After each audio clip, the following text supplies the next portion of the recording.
football. 3 matchups between top 10 teams. Oh boy, we've never had a slate like that for week 1. Welcome into College Football Live. We've got the gang all here. It's a reunion of sorts, a family reunion. Desmond Howard, Stanford Steve, Pete Thamel, The Authority, and I am Jen Laddick. Guys, before we get too deep into it, I just want to get your quick thoughts on what you are most excited for this season. Des? Wow, where did we start? I mean, week 1, we came out swinging. You talked about the matchups that we have. Of course, the big one here, though, Texas versus Ohio State. Arch Manning, he's the starting quarterback at Texas now. Not the backup coming in spot duty in a couple of meaningless games. This is a big game. I can't wait to see how he performs tomorrow afternoon against this Buckeyes defense. I just want to see how fan bases react because as we learned last year, you could have the worst possible loss on your schedule and resume and still win a national championship. Very true. Yes, so sir. there's room for hope. Don't overreact. There's plenty of season ahead of us. All right, so let's get to the top stories, of course. For that, we go to The Authority, Pete Thamel. What should we be paying attention to week 1? Well, in Clemson LSU, Jen, there is a key suspension for the first half. LSU starting safety A.J. Halsey will not play in the first half against Clemson. We'll get into it more later, but it's a spicy little controversy with the headline being LSU wasn't told until Wednesday that Halsey would be out for the first half. Some big quarterback news emerged last night, Jen.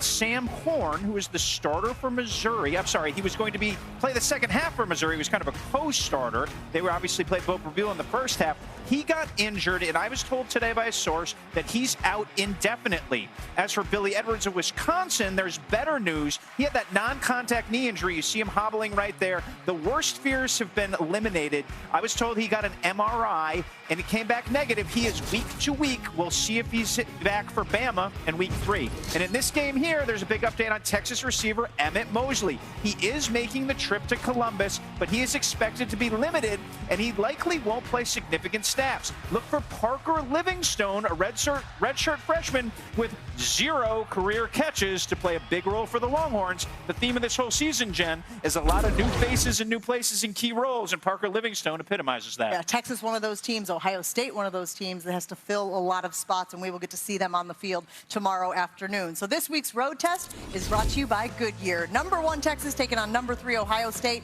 Tomorrow will be the 5th meeting all time between these two programs. The last coming nearly 8 months ago in the semifinals.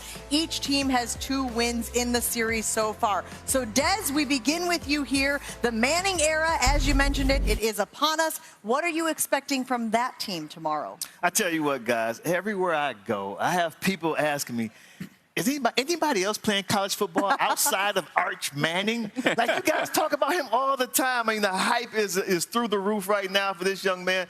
I think the pressure is going to be on Steve Sarkisian, though. Steve Sarkisian is one of the best head coaches in the country, one of the best offensive minds in the country, too.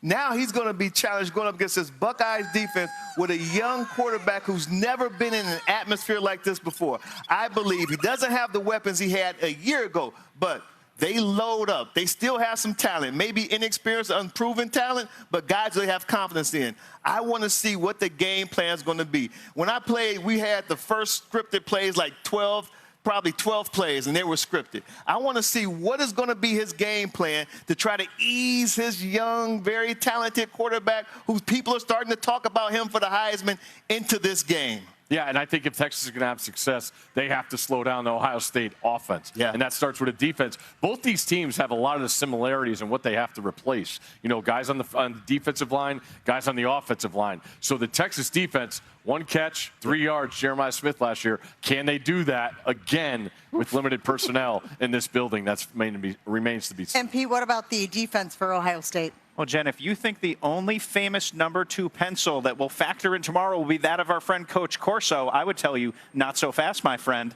because Matt Patricia, the defensive coordinator for Ohio State, brings an entire new scheme, and how Texas adjusts to that, as Des said with Sark, is going to loom large over this game. He's going to bring a very different system than Jim Knowles ran. There's a lot of new faces there, but the returning faces are among the best faces in the country. When you talk about Sonny Styles, when you talk about Caleb Downs, the buzz at Ohio State practice to see when I was over there yesterday was about Arvell Reese, another linebacker who people think in this scheme with a little more freedom is going to put up big numbers. He's one of those big sort of downhill mauling linebackers we remember from the Parcells, Belichick-type defenses. So it'd be interesting to see if Arch uses his feet, if those guys can slow him down. I'm glad he talked about the defense for the Buckeyes, because anytime you have a new coordinator, sometimes it just takes a while to get used to the lingo, the expectations, and just some sort of continuity defensively. I tell you what, if those guys, I mean, listen, they have Caleb Downs, right?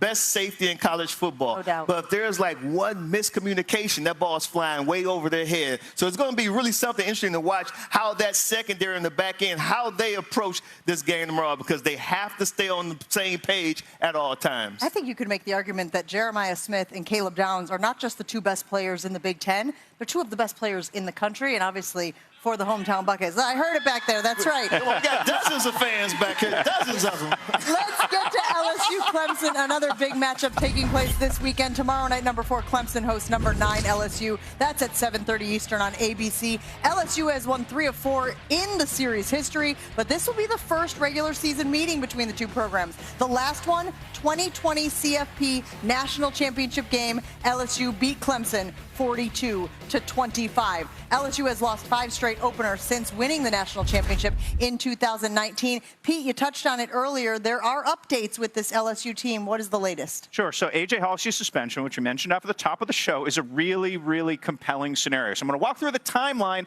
of how this happened and why it surprised LSU. So November of last year, BYU plays Houston, where A.J. Halsey played last year, in a season-ending game that nobody watched or remembered. A.J. Halsey gets thrown out with about 2.5 minutes to go. It's initially ruled unsportsmanlike, which, Jen, would mean you just get thrown out of the game. It was ruled after the game by officials to be fighting, which causes the first half suspension. Wow. The Big 12 emailed Houston in December with the clarification and the suspension. Now, A.J. Halsey claims this was never communicated to him by the Houston staff. He transfers in May and doesn't know of this suspension that's supposed to travel with him. Well, it emerged this week, the call for some clarity. Hey, is A.J. Halsey eligible? And they went to the NCAA and they said, by the letter of the law, he has to be suspended and there's no appeal process. So there's a lot of Spider-Man gifting going around on whose fault this all is.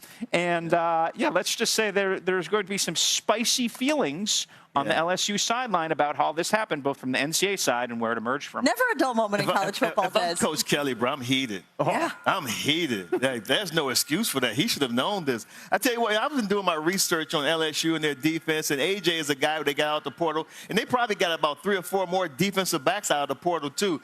This defense, they're going to be tested in that secondary, so that's huge news coming from Pete, because they're going to need all the help they can get in the secondary. You're looking at this Clemson offense, man, who's going to throw the ball around the yard, and the LSU defense that last year, they wanted to be aggressive, but they did not have the personnel to act it out. Now they went in the portal, got guys like AJ. I can't wait to see this matchup tomorrow, Stanford Steve. It's a tough matchup for LSU going on the road, because I believe Clemson has everything you want in a title contender. Yeah. In this day and age of the transfer portal, they have the most returning production in the country. 80%. And that defensive line is real. You look at every mock draft, they already have the defense, Parker and Woods in the top 5 of NFL drafts. So for this LSU team, you mentioned the moves they made defensively, Des. They got to replace 4 stars on the offensive line. Going into that Death Valley is a tough chore. I expect big things from Clemson. Well, I really think it's funny how the narrative on Dabo has changed. It was he's not going to the portal, he's falling behind for years and years. And now it's, oh, wait, they have all this continuity, and now Dabo's a genius for keeping everybody together, letting guys grow up in the system. The one place, Steve, I think there's some questions for Clemson is at tailback. They're going to play Adam Randall, who's a converted wide receiver. Dabo has a proclivity to not play young players right away. So it'll be an interesting test with Gideon Davidson. He's one of the top running back recruits in the country. How early will they go to him Saturday if they're not getting production from that tailback position? Yeah, we have to see if it's going to work out, right? It's one thing for all the, analysts and everyone else on TV talking about how this is going to be Clemson's year, but they still got to go out there and win these games. So, yeah, don't put the horse in front. I mean, the carriage in front of the horse too fast. And Clemson went 0-3 against SEC opponents last season. I do love the addition of Tom Allen, though. I think him and Dabo are like two peas in a pod, and I think that will be a very good fit for the Clemson Tigers. Another top teams, Notre Dame and Miami, are meeting with both ranked in the top 10 AP poll. Notre Dame has lost 6 straight road games at Miami. I don't know, maybe it's the climate, Des. You're going to have to weigh in on that one for us. But this will be Miami's first time hosting a ranked team in their home opener since 2011. Pete, we'll start with you on this one. What are you watching for in this matchup? So forget all the Heisman history in this matchup. Forget all the great skill players. I'm going right to the trenches. The offensive lines are where this game is going to be won, and both Notre Dame and Miami have high-end units. Miami has Francis Maui-Noah. He's one of the best tackle prospects in the country, and what Notre Dame has done from Brian Kelly to Marcus Freeman is consistently produce lines that forge the identity of that team. I don't feel like this Notre Dame line yet, and Steve could disagree with me, he studies line play more than me, has a thumper, definite first-round pick. Remember, in Brian Kelly's era there, every left tackle was picked in the first round of the top 16 until 2021. So it was a literal left tackle factory for a while. We'll see if Anthony Knapp can become that guy, and we'll see how this Notre Dame line gels. They lost some veteran guys to the portal. You know, when your backups are going to start elsewhere, you have really good depth there. But I think the trenches and who forms the identity there is where the tone for this game is set. Des, your X factor for the Irish? I tell you what, I like the fact that Pete talked about the trenches. I think the battle in the trenches is going to be very important, especially when you're looking at Notre Dame. They're starting C.J. Carr. This will be his biggest first start on the road at Hard Rock Stadium, and Miami is going to be ready for him. So what do you do when you start a young quarterback? You rely heavily, very, very heavily on your running game. Jeremiah Love is one of the most electric running backs in all of college football. Over 1,100 yards on the ground, 17 touchdowns last season. Look at him just leaping over guys, average 7 yards per carry. So, you know, they're going to lean on Jeremiah Love very, very heavy going into this game against the Canes, and why not? He's one of the best running backs in the country. I look at this guy as to me, in the lead right now as far as going to the season for the Doak Walker Award. He's the favorite. I'm with you. Feel free to confirm or negate what this guy said over here about the offensive line play, but what is the X factor? I agree with him. Perfect. What is the X factor for the Hurricanes? I don't know who's catching the ball. Good you know, point. when you between the NFL draft and the transfer portal, they lost their top 6 pass catchers. So Carson Beck comes in a new situation. Carson Beck and Miami are also the only team in the top 10 that has plugging in and playing a starting quarterback. Every other quarterback in the top 10 has been on campus for a whole year. So who is catching the ball for Miami against, which was the #1 pass defense last year? Yeah. It might be a defense that I think is deeper this year. I tell you what, Miami, I've been to a couple of their practices, and Carson Beck, you know, he's looking pretty good. You know, they kind of limit his throws. He's not going to pitch count, but he looks pretty good. But they do have a lot of confidence in their wideouts. These guys are making plays in practice. I want to see if they can keep it up and do it against the Notre Dame secondary when it really counts. But those guys, yeah, they've been making some catches, bro. You know, you're getting man coverage against Notre Dame too, and that's what you want, right? As a wide receiver. Chance to make plays. Absolutely, 100%. Yeah. So, but to your point, you mentioned the pass rush. This is a very deep unit for Notre Dame. Yes. Do not sleep on them. They've got 6 guys that they rotate. Could be the deepest unit there in the country, and they're going to be getting after Carson Beck. That's you right. can guarantee it. Steve, lots more teams kicking off their season this weekend. Give us your Week 1 gambling guide. We're actually going to go big picture, Jen, and just give us some futures for the people. All right, lock it in. I want to go to the Big 12. I am expecting monster things out of Salt Lake City and the University of Utah this year. They bring in a new quarterback in Devin Dampier, along with his offensive coordinator, but they might have the best offensive line. Utah's been down the last couple of years due to bad quarterback play, and we knew the injury history with Cam Rising. So I like Utah at that price of plus 600 to win the Big 12 championship. Love the schedule, love the personnel. Next one, the Pitt Panthers. Someone on the College Game Day desk picked this team to make the playoff. I'm not going that far.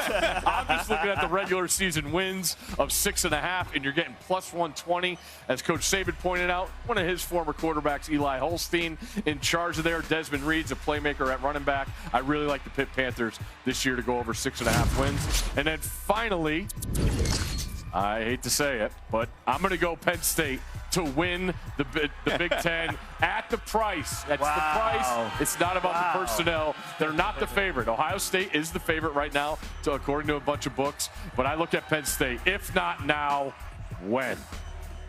It means buying into Drew Aller. Obviously, he's gotten the chance to grow every year.